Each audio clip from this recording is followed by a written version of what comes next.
እሱም እያለ መኝታ ቤት ሆኖ የሚገርም እሱ እኛ ሳሎን ሆናል ተተነኩሴን ነበረ። ልክ ፊልድ ወጥቶ ግን ይህን ነገር ለ3 ቀን የሚለው 2 ቀን 3 ቀን ምናምን ስታቆመው ተመልሷለች የሚል ሀሳብ ኖረኝ። በጣም ሰነፍ እንደሆነ እኔ እሱን ቦታ ሸፍኜ እንዳረካት ምናምን አይነት ንግግር መናገር ጀመረች። አባትህ ወሲብ አያረካኝም፣ ስለዚህ አንተ ልታረካኝ ይገባል። ከእሱ ጋር ልጅም አልፈጠርንም ምናምን፣ ከአንተ ጋር ቢሆን ችግር የለውም። ከኔ ያገኘው የአብራኬ ከፋ የሆነ ያገኘው ወንድም እህት የለም። ስለዚህ እናንተም ምንም አይነት ንግግር መናገር ጀመረች። በአንዴው ከእናት ወደ ሌላ ነገር ንግግር መናገር ጀመረች። አባቴ በሚሄድበት ሰዓት ከኔ ጋር እንደምንድነው እንደመላፋት ወዷም ተቀየረብኝ። የሆነ ሰዓት ላይ ለቀልድም ስለሚመስለኝ አላመንኩም ነበረ። ቤቱን ጥዬ እወጣለሁ። ከዛ በኋላ ግን ወደ መነካካት ምናምን መጣች። በዚህ ጊዜ እንዳልኩ ጠዋት ገብቼ ማታ እወጣለሁ። መነካካት ስትል ጾታዊ ትንኮሳ ማለት ነው? ጾታዊ ትንኮሳ። ከጠዋት ወጥቼ ማታ እንድገባ አደረገችኝ። ግን ማታም ገብቼ መኝታ ቤቴ ትመጣለች፣ ተነካካኛለች። በዚህ ሰዓት እኔ እንዴት ነው ለአባቴ ነገር የምናገረው? ታኛለች። አባቴ ስኳር ታማሚ ነው። የኔ አባት ስኳር ታማሚ ነው እና በመሀል ለአይምሮዬ አይዞህ አታልቅስ፣ ለአይምሮዬ በጣም የሚከብድ ነገር ማለት ጠንከር ብለህ ንገረኝ። አባትህ በጣም እዛ ነገር ላይ ግንኙነት ላይ በጣም ሰነፍ ነው። ስኳር አለበት ብያለሁ። አያስደስተኝም ምናምን፣ አንተ አስደስተኝ፣ ያን ነገር አንተ ሸፍንልኝ ምናምን የሚል ነገር ነው። ይህ ነገር እየተደጋገመ እንጀራ እናትህ ናት ይሄንን ቃል በቃል የምትልህ? እንጀራ እናቴ ነች ቃል በቃል። እራት ሰዓቴ ነው፣ ምግብ አቀረበችልኝ። ያን እራት በልቼ ከጨረስኩ ከ10 ወይ 15 ደቂቃ በኋላ ደነዘዝኩ።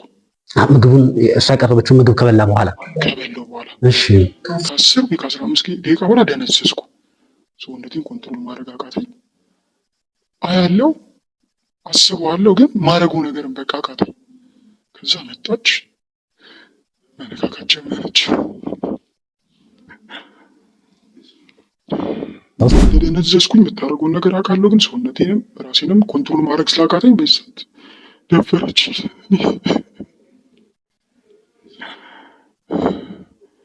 ይህን ነገር ካደረገች በኋላ ለሳምንት እኔ ወጣሁ፣ ጓደኞቼ ጋር ቆየሁ። ቤቱን ጥዬ ወጣሁ። አባቴ ተመልሶ መጣ። እሱ ከኔ ጋር ያላትን ነገር ምንድነው ይናገርብኛል፣ አይነት ነገር ለአባቴ ነገር ይናገሯል በሚል በጣም እኔም መተንኮስ ጀመረች። ከአባቴ ጋር ማጋጨት ጀመረች። ይህን ብሎ ከአባቴ ብር መጥፋት ጀመረ። የአባቴ ንብረቶች መጥፋት ጀመረ። ልጅ ሌላ ነገርም ሳይጀምር አይቀርም አልንገረህ ብዬ ነው እንጂ በዛ 15 ቀን ብዙ ንብረት ጠፍቶብኛል ማለት ጀመረች። ከአባቴ ጋር መጣላት ጀመረን። አባቴ ሙሉበትን ምን ማድረግበትን መጠየቅ ጀመረ፣ መከታተል ጀመረ። በዛ ምክንያት በጣም ዲፕሬሽን ውስጥ ገባሁ። ቤት ማሳለፍ ጀመርኩ። የሆነ ጊዜ ላይ መኝታ ቤቴ ስመጣ እኔ ውጭ ነበርኩ ብያለሁ እንዳልኩ። ስመጣ አባቴ መኝታ በሬ ጋር ቆሟል። እሷ ውስጥ ነው ያለችው፣ መኝታ ክፍል፣ የኔ መኝታ ክፍል። ልክ እንደመጣው በዱላ ነው የተቀበለኝ። አባቴ በዱላ ነው የተቀበለኝ። መታኝ። ምን አረኩ አልኩት። እሷ ታለቅሳለች። እሱ እኔን ይመታኛል፣ ይጮህብኛል፣ እሷ ታለቅሳለች። አንተ ባለጌ እናት አይደለች ወይ እንደዚህ ይደረጋል የሚል ነገር ነው የምታለቅሰው። ምን ተፈጥሮ ነው? የሚገርም እኔ በሌለሁበት ሰዓት የውስጥ ልብሷ ቃሉን መጥቀስ ቢከብድም ፓንቷን እኔ መኝታ ቤት በማስቀመጥ የራሷን ፓንት አባቴን ጠርታ ልጅህ የኔን ፓንት ይዞ ነው የሚያድረው። አንድ ፓንት ብቻ አይደለም፣ 1 2 3 ፓንት። አንድ ፓንት አልጌ ላይ፣ አንድ ፓንት ቁምሳጥን ውስጥ፣ አንድ ፓንት ደግሞ የያዘችው አለ። ኬት እንዳመጣችው አላውቅም። ይዞ ነው የሚያድረው። የስጋ እናቱ ሆነ እንደዚህ ያደርጋሉ ወይ? የእንጀራ እናቱ ስለሆንኩ ነው እንደዚህ የሚያደርጉ ብላ እያለቀሰች ፍቺ ነው የምፈልገው ትለዋለች አባቴ። እሷ ስትወጣ አርግዛ አየኋት። እዛው ረጅም ጊዜ ቆየህ ማለት ነው ሰፈር ውስጥ? ረጅም ጊዜ። እርግዝናዋ ታዲያ ከአንተ ጋር ምን ያገናኘዋል? እንግዲህ ከአባትህ ጋር ተጋብታ ነው እየኖረች ያለችው። እንዳልኩ ነው። አንደኛ አባቴ አያረካኝም ትለኝ ነበረ። ከሱ ጋር አሳልፋ ትተው ነበረ። ሁለተኛ አባቴን ከወጡ በኋላ በጣም ለረጅም ጊዜ አላየሁትም። ሰላም ሰላም ሰላም፣ እንዴት አላችሁ ውድ ቤተሰቦቻችን? በመላው ዓለም የምትገኙ ኢትዮጵያውያንና ኤርትራውያን በያላችሁበት የዓለም ጫፍ ሁሉ ሰላምታችን ይድረሳችሁ። ይህ የዘላለም ገጠመኝ ነው። እኔ ደግሞ ዘላለም ነኝ። ውድ ቤተሰቦች እንግዲህ ፕሮግራማችንን ጀምረናል። በአዲስ ዓመት የተለያዩ ፕሮግራሞችን ወደ እናንተ ለማድረስ ጥረት እያደረግን ነው። እግዚአብሔርም እየረዳን ነው። በቻልነው መጠን እንግዲህ አብረን የምንቆይ ይሆናል። በህይወት ገጠመኞቻቸውን ደግሞ የምትማሩባቸውን ቁም ነገርን የምታገኙባቸውን ታሪኮችን ደግሞ በዚሁ ቻናል መከታተል ያስችላችኋል እና ለዩቲዩብ ቻናላችን በዚሁ አጋጣሚ አዲስ የሆናችሁ ካላችሁ ሰብስክራይብ በማድረግ ቤተሰብ ሆኖን ሀሳብ አስተያየቶቻችሁንም በኮመንት መስጫው ላይ ያስቀምጡልን። የምትማሩባቸውን የህይወትን ሌላኛውን ገጽ የምትመለከቱባቸውን ታሪኮችን በቀላሉ መመልከት ያስችላችኋል። ውድ ቤተሰቦች በዛሬው ዝግጅታችን አንድ ባለታሪካችን ጨንቆኛል፣ የጨነቀኝን ላካፍላችሁ መላበሉኝ ሲል የተለየ ታሪክ ይዞልን መጥቷል። ታሪኩን ስሰማው እኔ በግሌ ደንግጫለሁኝ። ውድ ቤተሰቦቻችን እናንተም ደግሞ ሰምታችሁ ሀሳብ ትሰጡበት ዘንድ ባለታሪካችንን እነሆ ይዘነው መጥተናል። እስከ ፍጻሜያችን ድረስ አብራችሁን እንድትቆዩ ጋበዝኳችሁ። ባለታሪካችን ስለመጣህ እጅግ አድርጌ ነው የማመሰግነው። እኔም ስለጋበዛችሁን በጣም እጅግ አድርጌ አመሰግናለሁ። እንግዲህ ሳታፍር የደረሰብህ ነገር አእምሮህን እንደጎዳ አውቃለሁኝ። ያንን ተቋቁመህ ከኔ ታሪክ ሰዎች መማር አለባቸው። ከዛም ባለፈ ደግሞ በህይወት ይሄንን ሚስጥር ይዤ መቆየት አልችልም እና መፍትሄ ላገኝለት ይገባል ስትል ታሪክ ወደኛ ይዘህ መጥተሃል። ስለሱ በተመልካቾች ስም የእውነት እጅግ አድርጌ እኔ የማመሰግንህ፣ ብዙዎችም ደግሞ ያንተን አርአያ መከተል እንዳለባቸው ተስፋ አደርጋለሁ። ተመልካቾችም ደግሞ ስለጨነቀ ጉዳይ መፍትሄ ይሰጡሃል ብዬ ተስፋ አደርጋለሁ። ስለመጣህ በድጋሚ አመሰግናለሁ። ስምህን እንግዲህ ስምህንና ድምፅህን በተወሰነ መልኩ እንድቀይርልህ ነግረኸኛል። ከፕራይቬሲ አንጻር እረዳሃለሁኝ። ዋናው ከአንተ ማግኘት የምንችለው ቁም ነገር ነው። ከዛም ባለፈ ደግሞ መፍትሄው የጨነቀህ ጉዳይ መፍትሄ እንድታገኝበትም ስለምንፈልግ መፍትሄው ላይ አብረን እንሰራለን። እስቲ ምንድን ነው ያመጣህ? ከመጀመሪያው ጀምረህ እስቲ አውራኝ። በመጀመሪያ በጣም አመሰግናለሁ ታሪኬን እንዳካፍላቸው፣ እኔም ከጨነቀኝ ነገር እንደወጣ ጋብዘኝ ስለ አክብረህ ስለጋበዝከኝ አንተም በጣም አድርጌ አመሰግናለሁ። ምንድነው ያው ማንም ሰው እንደሚኖረው መጀመሪያ ደስተኛ ነበረን፣ ጥሩ ነበረን፣ ምንም ነገር የለም።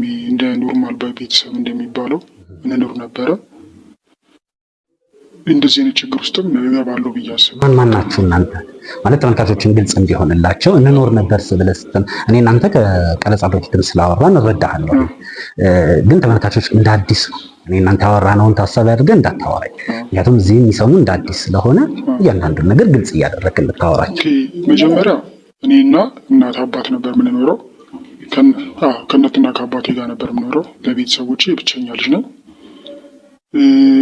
ጥሩ ነበር የምንኖረው፣ ደስተኛ ቤተሰብ ነበረ። በመሀል ግን ሳይታሰብ ያው ሀዘን ገጠመን። የወለደችኝ እናቴ በበሽታ ምክንያት ሆስፒታል ተኝታ 3 ወር ስትረዳ ቆይታ ከዚህ ዓለም ያው በሞት ተለየችን። ያው እሷ ከተለየችን በኋላ ከአባቴ ጋር በጣም ብዙ ውጣ ውረድ፣ እሷንም ብቸኛ እናቴ ነች። እሷን ለመርሳት ሞክሬያለሁ። እሱም ሀዘኑ በዝቶበታል። ከዛ እኔን ግን ለመርዳት ብሎ ማለትም ከኔ ለማስደሰት ብሎ በጣም ጥረት ሲያደርግ ቆይቶ ነበር። እሱን ያሳደገ ማለት ነው። እናትህ ካለፈች በኋላ ብቸኛ ነው ያሳደገ።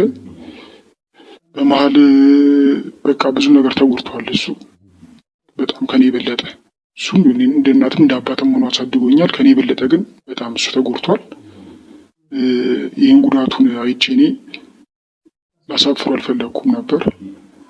በመሀል ግን አንድ ነገር ተፈጠረ። እንደዚህ ደስተኛ ሆነ በምኖርበት ሰዓት በእሱ ህይወት አንድ ሴት መጣች። ሌላ ሴት ተዋወቀ። ሌላ ሴት ሲተዋወቅ እንደ ሌላ ልጆች አልከፋኝም። ሌላ ሴት ሊያመጣ ነው፣ የእንጀራ እናት ልትሆን ነው ምናምን የሚል አልከፋኝም። ለምን በስራ አጋጣሚ ያገኛት እና ደግሞ አባቴ በስራ አጋጣሚ ይዞኝ ስለሚሄድ እሷን ቀርቦ የማየት እድሉ ነበረኝ። አንድ ቦታ ነበር የሚሰሩት እና እሷን ቀርቦ የማየት እድሉ ስለነበረኝ በጣም ጥሩ ሴት ነበረች። ያው አባቴንም ከዚህ ሐዘን ታስወጣዋለች እኔም እናት አገኘው በሚል ደስተኛ ሆኜ እኔንም ሲያማክረኝ ፈቅጄ ሁለቱ ድጋሚ ጋብቻ ፈጸሙ። አሁን አንተ ቢሮ ሄደህ ከምታገኛት ሴት ጋር ማለት ነው? አዎ። እሺ። ጋብቻ ፈጸሙ። በጣም የሚገርም ነገር ጋብቻ ፈጽሞ ስትገባ እንደ ወለደች እናቴ ነበረ ብትንከባከበኝ። በጣም ጥሩ ሴት ነበረች፣ በጣም ከምነግርህ በላይ። ከዚህ ጊዜ በኋላ ነው በመሀል ከሱ ጋር እየተጣሉ እየተጨቃጨቁ መጡ። ሁሌ ጸብ ሆነ፣ ቤታችን ብጥብጥ ሆነ። እዚህ ጋር እንዴ ላቋርጥህና አሁን ታሪክን እየተከተልን እየመጣን ነው። ስትነግረኝ መልካም እናት እንደሆነችን የነገርከኝ አሁን ምን ተፈጥሮ ነው አሁን ከዚህ ከመልካምነት ወደ ክፉነት ውስጥ እንድትመድባት ያደረገ? አው ምን መሰለህ፣ ከኔ ጋር ችግር አልነበረባትም። ከአባቴ ጋር እንዳልኩ አንድ ቦታ ነው የሚሰሩት፣ ተጋብቶም አንድ ቦታ ነው የሚሰሩት። የስራ ቦታ ጭቅጭቃቸውን ቤት ውስጥ ማምጣት ጀመሩ። እዛ ስራ ቦታ ያለውን ጭቅጭቅ ቤት ውስጥ ይዞ መጥቶ መጨቃጨቅ ጀመሩ፣ መጣላት ጀመሩ። በመሀል እኔ ጥዬ እወጣለሁ። ከዛ ስመጣ ተጣልቶ ነው የማገኛቸው ምናምን። አእምሮን አስጨንቆ ነው የምትወጣው? አልጋም ለይተው ነበር የተወሰነ ሳምንት ይለያሉ፣ መልሶ ደግሞ ሲታረቁ አብሮ ይሆናሉ። ይህ ቤታችን በቃ በጣም የሚያስጠላ ነገር ሊሆነ የተለመደ ሆነ። በቃ ጭቅጭቁና ስድድቡ የተለመደ ሆነ እና እንዳልኩ አባቴ ፊልድ ይወጣል ብዙ ጊዜ ቢያንስ 3 ወር ምናምን ከቆየ በኋላ ለአንድ ሳምንት ወይ ለ15 ቀን ፊልድ ይወጣል። 3 ወሩ የፊልድ የሚሄድበት ጋፕ ነው እንጂ ሄዶ 3 ወር አይቆይም። ግን ከ3 ወር በኋላ ምናምን ቆየ ከተባለ ለአንድ ሳምንት ወይ ለ15 ቀን ይሄዳል። በዛ መሀል እኔና እሷ ብቻ ነው የምንሆነው። ያው እኔም ትልቅ ልጅ ስለሆንኩ ቤታችን ሰራተኛ የለም እንደነገርኩ። አባቴ ሄዳ እኔና እሷ ብቻ ነው የምንሆነው። በዚህ መሀል ነው ያልተለመደ ነገር እሷ ጋር ደግሞ ሌላ ገጽታ ያየሁባት። አባቴ በሚሄድበት ሰዓት ከኔ ጋር እንደምንድነው እንደመላፋት ወዷም ተቀየረብኝ። የሆነ ሰዓት ላይ ለቀልድም ስለሚመስለኝ አላመንኩም ነበረ። ቤቱን ጥዬ እወጣለሁ። ከዛ በኋላ ግን ወደ መነካካት ምናምን መጣች። በዚህ ጊዜ እንዳልኩ ጠዋት ገብቼ ማታ እወጣለሁ። መነካካት ስትል ጾታዊ ትንኮሳ ማለት ነው? ጾታዊ ትንኮሳ። ከጠዋት ወጥቼ ማታ እንድገባ አደረገችኝ። ግን ማታም ገብቼ መኝታ ቤት ትመጣለች፣ ተነካካኛለች። በዚህ ሰዓት እኔ እንዴት ነው ለአባቴ ነገር የምናገረው? ታወራህ ነበር ማለት ምንድነው ፍላጎቷ የነበረው ስትነካካ? ታወራኝ ነበር። ምን ትለኛለች? አባቴ ስኳር ታማሚ ነው፣ የኔ አባት ስኳር ታማሚ ነው እና በመሀል ለአይምሮዬ አይዞህ አታልቅስ፣ ለአይምሮዬ በጣም የሚከብድ ነገር ማለት ጠንከር ብለህ ንገረኝ። አባቴ በጣም እዛ ነገር ላይ ግንኙነት ላይ በጣም ሰነፍ ነው። ስኳር አለበት ብያለሁ። አያስደስተኝም ምናምን፣ አንተ አስደስተኝ፣ ያን ነገር አንተ ሸፍንልኝ ምናምን የሚል ነገር ነው። ይህ ነገር እየተደጋገመ እንጀራ እናት ናት ይህንን ቃል በቃል የምትለው? እንጀራ እናት ነች ቃል በቃል። እኔ ደግሞ ጨነቀኝ። ይህን ነገር ለአባቴም ለመናገር ፈለግኩ፣ ግን ምን ብዬ እነግረዋለሁ? በጣም የሚከብድ ነገር ነው። ከዛ በመሀል እሱ ከፊልድ መጣ። እንዳልኩ ከፊልድ መጥቶም ግን አልተወችም። አባቴ በምኖርበት ሰዓት እኔና እሷ ብቻ በምኖርበት ሰዓት እንደዚህ የሚያደማኝ ነው ንግግሮችና መነካካቱን ትፈጽመዋለች። ከዛ ይባስ ብሎ ይሄ አንዳንዴ ከምትናገረው ነገር ላይ ቀጥተኛ ንግግሮች መናገር ጀመረች። በጣም ሰነፍ እንደሆነ እኔ እሱን ቦታ ሸፍኜ እንዳረካት ምናምን አይነት ንግግር መናገር ጀመረች። አባትህ ወሲብ አያረካኝም፣ ስለዚህ አንተ ልታረካኝ ይገባል። ከእሱ ጋር ልጅም አልፈጠርንም ምናምን፣ ከአንተ ጋር ቢሆን ችግር የለውም። ከኔ ያገኘው የአብራኬ ከፋ የሆነ ያገኘው ወንድም እህት የለም። ስለዚህ እናንተ ምንም አይነት ንግግር መናገር ጀመረች። በአንዴው ከእናት ወደ ሌላ ነገር ንግግር መናገር ጀመረች። እንዳልኩ አባቴ የ3 ወር የ2 ወር እየቆየ ፊልድ ይወጣል ብያለሁ። በተጨነኩበት ምን ልንገረው፣ እንዴት ልንገረው፣ መናገርም ይከብዳል በምልበት ሰዓት፣ በዚህ ሰዓት ደግሞ ይህ ሲፈጠር የእሱ ፊት እኔ ማየት ፈርቼ ከአባቴ ርቄያለሁ። ስታየው አንተ ታፍራለህ ማለት ነው። ለማውራትም አልሞከርክም? አው በቃ እንዴት በጣም ነው ማፍረው ማለት አብረን በላ ምናምን ሰዎች ተለያየን። ተለያይተን መብላት ጀመረን። ሲጠራኝ ተኝቻለሁ ወይ በልቻለሁ ምናምን እያልኩት በዚህ ጋር ከ2 ወር ምናምን በኋላ ድጋሚ ፊልድ ሄደ። ድጋሚ ፊልድ ከሄደ በኋላ የሚገርም ነገር ለ1 ለ3 ለ2 ቀን ይህን ነገር ማውራትና መጠየቁን አቆመችው። አይ እንቺ ሴትዮ ጾታዊ ትንኮሳውንም ንግግሩንም አቆመችው እና መልሰው ወደ እናቱ ነገር መጣች። በቃ አንቺ ሴትዮ ተሰምቷታል፣ ያደረገችው ነገር ልክ አይደለም። ለምን እሱም እያለ መኝታ ቤት ሆኖ የሚገርም እሱ እኛ ሳሎን ሆናል ስተነኩሴን ነበረ። ልክ ፊልድ ወጥቶ ግን ይህን ነገር ለ3 ቀን ወይ ለ2 ቀን ለ3 ቀን ምናምን ስታቆመው ተመልሷለች የሚል ሀሳብ ኖረኝ እና መልሰን ወደዛ ነገር መግባት ጀመርን። ከዛ ቁጭ ብለን እራት ሰዓት ላይ ነው ምግብ አቀረበችልኝ። እራት ሰዓት ላይ ነው ምግብ አቀረበችልኝ። ያን እራት በልቼ ከጨረስኩ ከ10 ወይ 10-15 ደቂቃ በኋላ ደነዘዝኩ። ምግቡን እሷ ያቀረበችው ምግብ ከበላው በኋላ እሺ፣ ከ10 ወይ ከ15 ደቂቃ በኋላ ደነዘዝኩ። ሰውነቴን ኮንትሮል ማድረግ አቃተኝ። አያለው አስበዋለሁ፣ ግን ማድረጉ ነገርን በቃ አቃተኝ። ከዛ መጣች፣ መነካካት ጀመረች።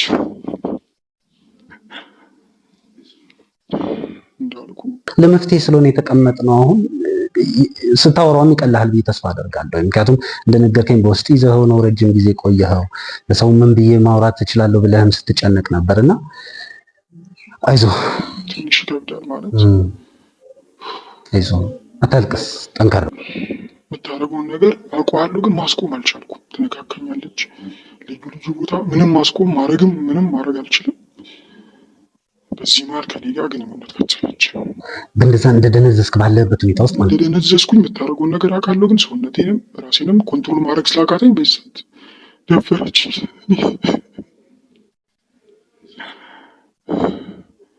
ይህን ነገር ካደረገች በኋላ ለሳምንት እኔ ወጣሁ፣ ጓደኞቼ ጋር ቆየሁ፣ ቤቱን ጥዬ ወጣሁ።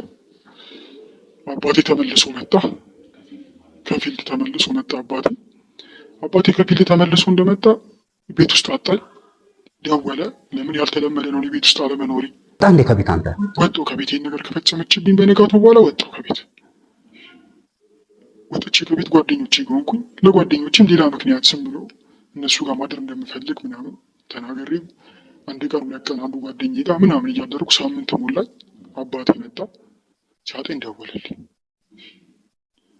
አልተለመደም እኔ ቤት ጥዬ ምናምን ማደር።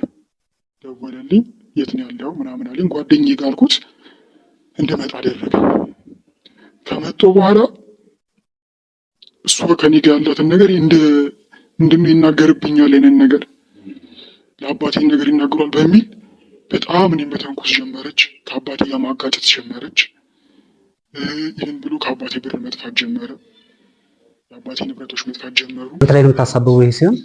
አዎ፣ ለምን እሷና እሱ አብሮ ነው የሚሰሩት። ሲመጣ ብቸኛ ልጅ ነኝ። በማለም አንተ 15 ቀን በሌለበት ሰዓት 15 ቀን ሙሉ ብቻ አድሮል። ይህ ልጅ ሌላ ነገርም ሳይጀምር አይቀርም አልንገርህ ብዬ ነው እንጂ በዛ 15 ቀን እኔም ብዙ ንብረት ጠፍቶብኛል ማለት ጀመረች። ከአባቴ ጋር መጣላት ጀመርን። አባቴ ሙሉበትን ምን ማድረግበትን መጠየቅ ጀመረ፣ መከታተል ጀመረ። በዛ ምክንያት እኔ በጣም ዲፕሬሽን ውስጥ ገባሁ። ቤት ማሳለፍ ጀመርኩ፣ ግን አላቆመችም። አሁን ትንኮሳዋ? አዎ ትንኮሳውን አላቆመችም። ስልክ ደውላ እንደዚህ ያለኝ ትላለች፣ እንደዚህ ያደረገኝ ትላለች፣ ምን ትላለች ምናምን ምናምን። በዚህ መሀል እንደዚህ ከአባቴ ጋር በተራራኩበት ሰዓት ላይ የሆነ ጊዜ ላይ መኝታ ቤቴ ስመጣ እኔ ውጭ ነበርኩ ብያለሁ እንዳልኩ። ስመጣ አባቴ መኝታ በር ጋር ቆሟል። እሷ ውስጥ ነው ያለችው፣ መኝታ ክፍል፣ የኔ መኝታ ክፍል። ልክ እንደመጣ በዱላ ነው የተቀበለኝ። አባቴ በዱላ ነው የተቀበለኝ። መታኝ። ምን አረኩ አልኩት። እሷ ታለቅሳለች። እሱ እኔን ይመታኛል፣ ይጮህብኛል፣ እሷ ታለቅሳለች። አንተ ባለጌ እናት አይደለች ወይ እንደዚህ ይደረጋል ላይ የሚል ነገር ነው የምታለቅሰው። ምን ተፈጥሮ ነው? የሚገርም እኔ በሌለሁበት ሰዓት የውስጥ ልብሷ ቃሉን መጥቀስ ቢከብድም ፓንቷን እኔ መኝታ ቤት በማስቀመጥ የራሷን ፓንት አባቴን ጠርታ ልጅህ የኔን ፓንት ይዞ ነው የሚያድረው። አንድ ፓንት ብቻ አይደለም፣ አንድ ሁለት ሶስት ፓንት፣ አንድ ፓንት አልጌ ላይ፣ አንድ ፓንት ቁም ሳጥኔ ውስጥ፣ አንድ ፓንት ደግሞ የያዘችዋለ ኬት እንዳመጣችው አላውቅም፣ ይዞ ነው የሚያድረው። የስጋ እናቱ ብሆን እንደዚህ ያደርጋሉ? የእንጀራ እናቱ ስለሆንኩ ነው እንደዚህ የሚያደርጉ ብላ እያለቀሰች ፍች ነው የምፈልገው ትለዋለች። አባቴ ፍች ነው የምፈልገው፣ ይህ ለሰውስ እንዴት ነው የሚነገረው? ጎረቤት እንዴት ነው የሚሰማው? በሚል ታለቅሳለች። እሱ ይመታኛል፣ እሷ ታለቅሳለች። እኔ ምን ማድረግ እንደምችል ግራ ገባኝ። በሬን ከፍቼ ወጣሁ። አባት ቀጥታ እሷን አምኗት ነው በቃ እንትን እያለ አምኗት፣ እሷ ታለቅሳለች፣ እሱ እዚህ ጋር እንዲሰደብ ይመታኛል፣ እሱ ያን ነገር ታወራለች። እኔ በዚህ መሀል ከአባቴ ጋር ታግዬ እንደምንም ብዬ በሩን ከፍቼ ጥዬ ወጣሁ። ያን ምሽትም አልጋ ይዤ አደርኩኝ። እኔ ስልክ ማታ ድግጋሚ ሲደውል ነበረ፣ አላነሳውም። ጠዋት ቴክስት ነው ይላከልኝ እንዳትመጣብኝ፣ ቤት እንዳመጣብኝ።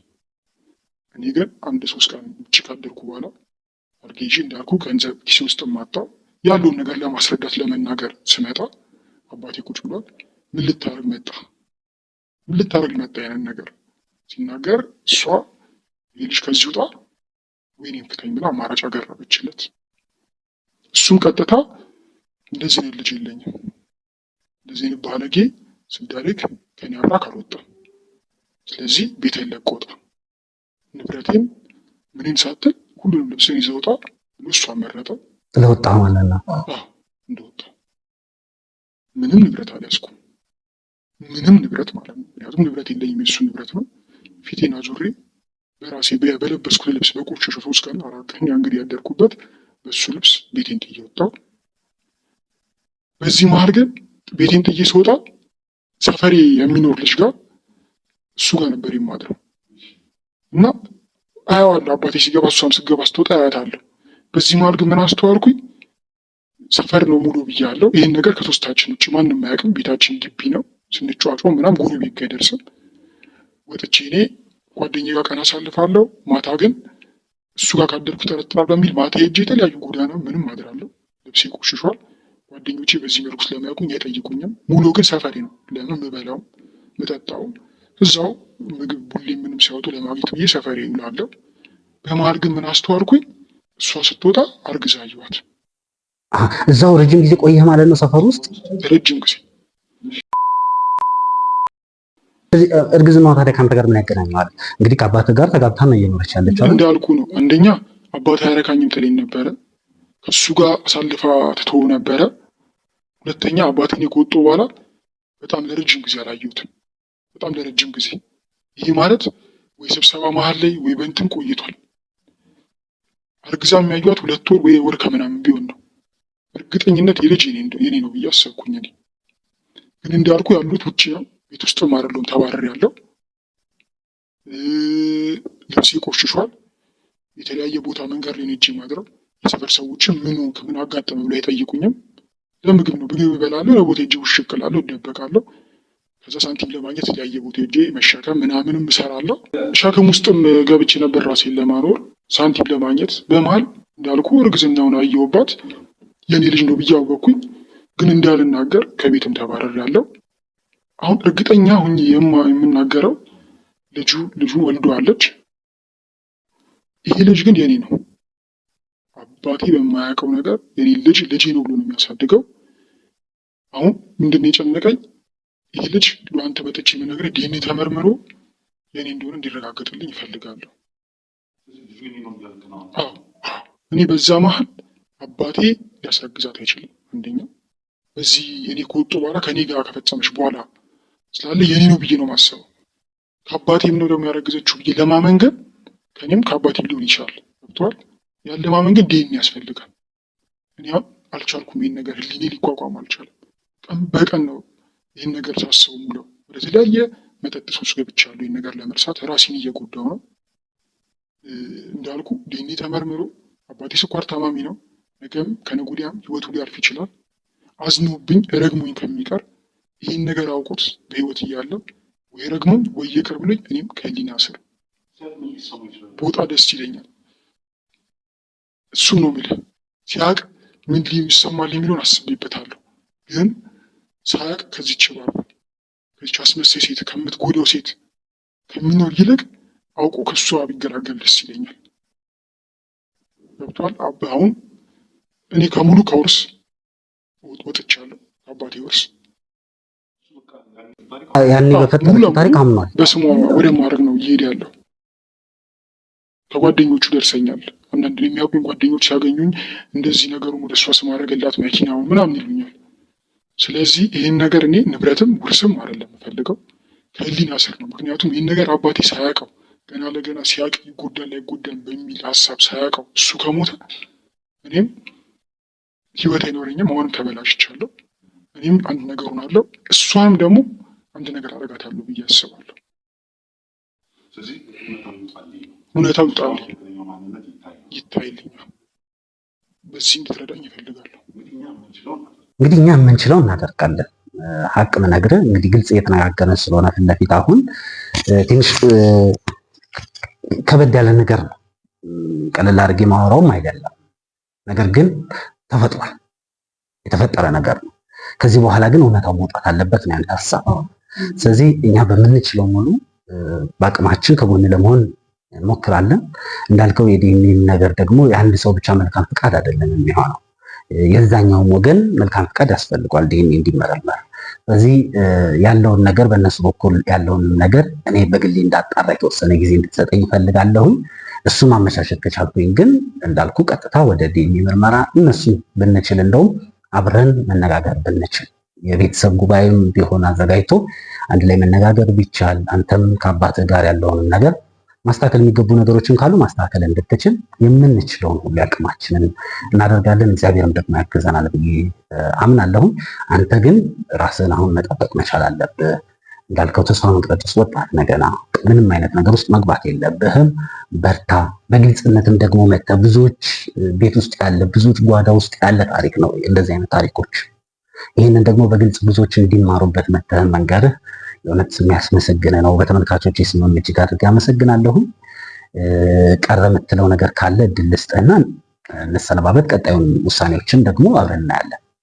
ቀረ የምለው ነገር በመጀመሪያው ፈጣሪ አክብርልኝ። አንተ የጨነቀኝን ነገር እዚህ ሳንገባ በፊትም ከካሜራ በፊት ሳናግርህ ከጎን የሆነ ስላበረታታኸኝ፣ ስለነገርከኝ፣ ስለመከርከኝ አንተ መጀመሪያ በጣም አመስገን እፈልጋለሁ። ሁለተኛ እንዳልከው እነሱም አግኝተህ ሞክረህልኝ ይሄ ነገር እውነታው እንዲወጣ እፈልጋለሁ። ከኔ ታሪክና ከኔ ህይወት ደግሞ ብዙ ሰዎች እንዲማሩበት ፈልጌ ያልሆነ ነገር ስለሆነ ይሄኛው ሰው ላይ መፍረድ በጣም ከባድ ነው። ሁሉን ነገር ወደ እንድታወጣልኝ እፈልጋለሁ። በተረፈ ፈጣሪ ይርዳል። ምንችለውን ሁሉ አደርጋለሁ። እግዚአብሔር ይረዳናል ብዬ ተስፋ አደርጋለሁ። በድጋሚ አመሰግናለሁ።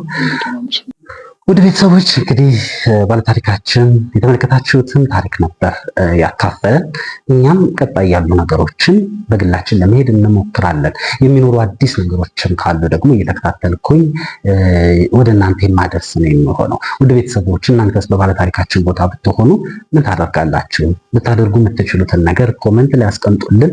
እሱም እንደ መፍትሄ ስለሚመለከተው ኮመንታችሁንም ስለሚያይ በትክክል ከቁም ነገር ወስዳችሁ ኮመንት ላይ ሀሳባችሁን እንድትሰጡ እንድታካፍሉ እንፈልጋለሁ።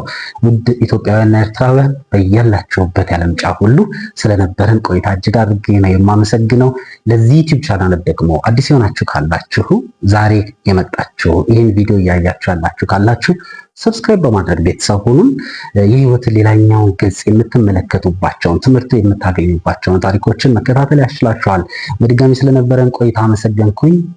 ቸር ቆዩ።